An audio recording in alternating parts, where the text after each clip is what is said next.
Assalamualaikum warahmatullahi wabarakatuh. Kembali lagi di podcast kami. Nah, di sini kami akan menceritakan kisah-kisah Nabi yang menarik dengan tema dakwah Nabi secara terang-terangan. Dengan saya sendiri, Kristi Noviana Asyam sebagai host. Dan di samping saya itu sudah ada narasumber yang sudah siap nih kayaknya nih. Yang udah siap kan juga? Insya Allah. Nah, untuk mempersingkat waktu langsung cus aja yuk. Oke, Mbak Najwa. Di sini saya mau tahu nih, kepo dikit lah tentang bagaimana sih proses dakwah Nabi itu secara terang-terangan. Kan dakwah Nabi itu kan ada dua ya, secara tertutup maupun terang-terangan. Nah, saya tuh kepo banget sama yang dakwah Nabi secara terang-terangan tuh prosesnya kayak gimana? Iya, terima kasih. Allah Subhanahu wa Ta'ala itu memerintahkan kepada Rasulnya untuk berdakwah secara terang-terangan, dan kemudian Nabi Muhammad itu menyampaikannya secara terang-terangan itu setelah masa kenabiannya 3 tahun gitu. Dan Allah Subhanahu wa Ta'ala berfirman dalam Al-Quran, Bismillahirrahmanirrahim, Asda' bima tu'maru wa'a'rid 'anil musyrikin, yang artinya itu sendiri, maka sampaikanlah apa yang diperintahkan kepadamu dan berpalinglah dari orang-orang musyrikin. Itu dalam Quran surat Al-Hijr ayat 94. Dalam surat lain juga ada Allah berfirman kepada Nabi Muhammad yang artinya, dan berilah peringatan kepada kerabat-kerabatmu dan rendahkanlah dirimu terhadap orang-orang yang mengikutimu, yaitu orang-orang yang beriman. Dalam Quran surat Al-Syu'ara ayat 214 sampai 215. Kemudian setelah turun perintah Allah itu untuk menyebarkan dakwah secara terang-terangan, Rasulullah segera melaksanakannya. Dan Rasulullah melaksanakannya itu dengan menaiki Bukit Sofa, lalu berseru, wahai Bani Fihr, wahai Bani Ad, sehingga mereka pun segera mendekati beliau. Orang-orang yang tidak dapat hadir pun meminta tolong untuk diwakili, gitu. Dan agar mengetahui untuk apa para Nabi Muhammad tadi berseru gitu, apa yang terjadi gitu. Kemudian Nabi Muhammad bertanya, menurut kalian, seandainya kalian memberitahu bahwa di balik bukit ini ada satu pasukan kavaleri yang hendak menyerang kalian, apakah kalian percaya? Kemudian mereka menjawab, ya, kami belum pernah kau bohongi. Artinya kan berarti mereka percaya gitu kan. Kemudian beliau bersabda, ketahuilah, sesungguhnya aku adalah memberi peringatan kepada kalian tentang azab yang pedih. Lalu Abu Lahab itu menukas, menjawab, celakalah kau sepanjang hari hanya untuk ini. Kami itu dikumpulkan gitu. Kemudian turun Quran surat Al-Lahab ayat 1 yang artinya itu, binasalah kedua tangan Abu Lahab dan sungguh dia akan binasa.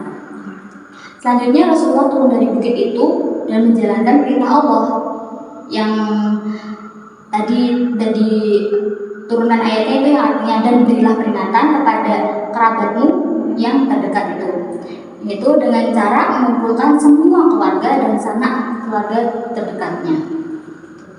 Jadi kalau yang saya baca-baca itu kan pas pertama kali Nabi melakukan dakwahnya tentang kemenangan secara terang-terangan itu kan beliau itu melakukan di rumah beliau. Nah, kalau dari Mbak Najwa ini di kesofanya itu ya mungkin memang sedikit berbeda ya Mbak. Mungkin dari perspektif ulama itu memang berbeda-beda waktu itu ya mungkin. Oh, jadi kayak gitu ya Mbak ya.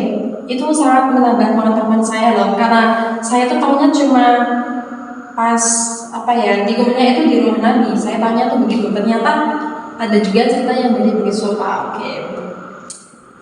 selanjutnya itu tadi kan udah pembahasan makna ya, udah pembahasan bagaimana prosesnya. Terus ini strategi apa yang Nabi Muhammad gunakan di dalam menyampaikan dakwahnya di masyarakat kelas itu sendiri? Baik. Strategi yang digunakan Nabi itu yang pertama itu berdakwah di tempat umum seperti di masjid, di pasar, atau di pertemuan-pertemuan masyarakat. Yang kedua, berdakwah dengan hikmah dan penuh kesabaran. Beliau tidak pernah memaksakan orang lain untuk menerima Islam. Jadi dia nggak pernah memaksakan gitu. Jadi ya udah dia mau masuk gitu. Tapi dengan Nabi Muhammad menyampaikan risalah ini gitu. Tapi Nabi Muhammad tidak pernah memaksakan kepada orang lain gitu. Kemudian yang ketiga itu ada menunjukkan teladan yang baik. Itu kan Nabi Muhammad kan sosok yang akhlaknya itu paling mulia kan. Beliau selalu menunjukkan teladan yang baik dalam kehidupan sehari-hari, begitu Mbak. Masya Allah sekali ya, sifatnya Nabi Muhammad itu memang patut kita contoh untuk kaum sekarang itu ya. Selain itu tadi, apa sih Mbak ya, kayak tantangan yang dihadapi Nabi yang dilakukan oleh masyarakat Quraisy waktu itu, terus sikap Nabi itu bagaimana cara menanggapinya, cara menanggapi dari sikap si masyarakat itu? Dari tantangan itu sendiri ya Mbak, ada beberapa ya Mbak. Yang pertama itu ada perlawanan dari orang-orang kafir, yaitu orang-orang kafir Mekah itu kan sangat menentang dakwah Nabi. Mereka melakukan berbagai cara untuk menghalangi dakwah Islam baik secara fisik maupun non fisik ya. Terus kemudian yang kedua, penolakan dari orang-orang yang belum siap menerima Islam. Jadi tidak semua orang yang mendengar dakwah Nabi Muhammad itu langsung menerima Islam dan ada orang yang membutuhkan waktu dan proses untuk memahami kebenaran Islam gitu.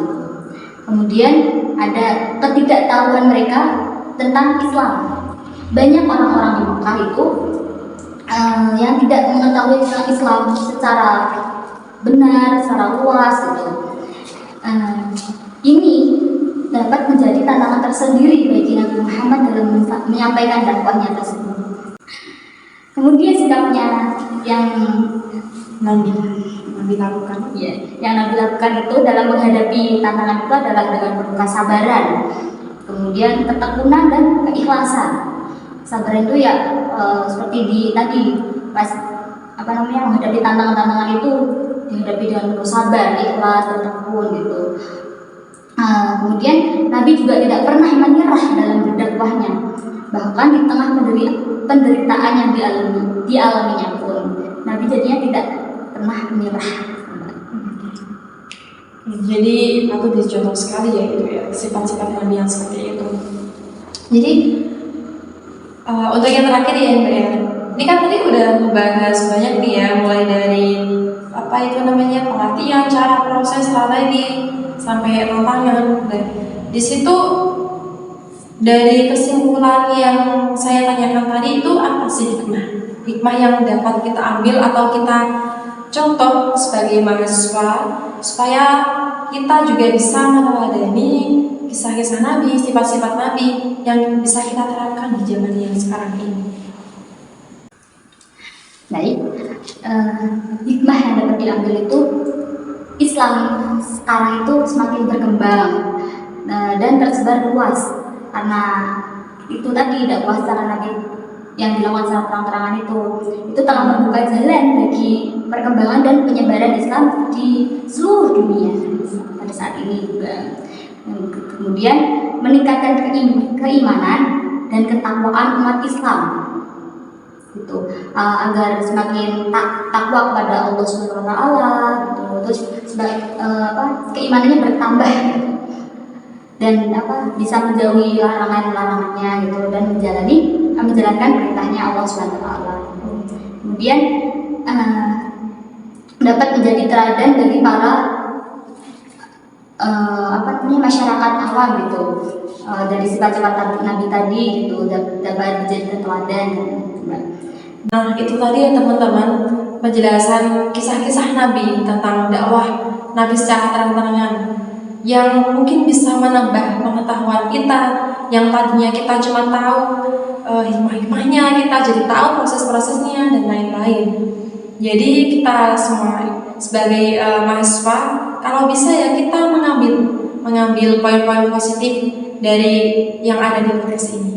Semoga podcast ini selalu bermanfaat dan juga bisa diteladani untuk kita semua. Akhir kalam dari kita, billahi taufiq wal hidayah. Wassalamualaikum warahmatullahi wabarakatuh.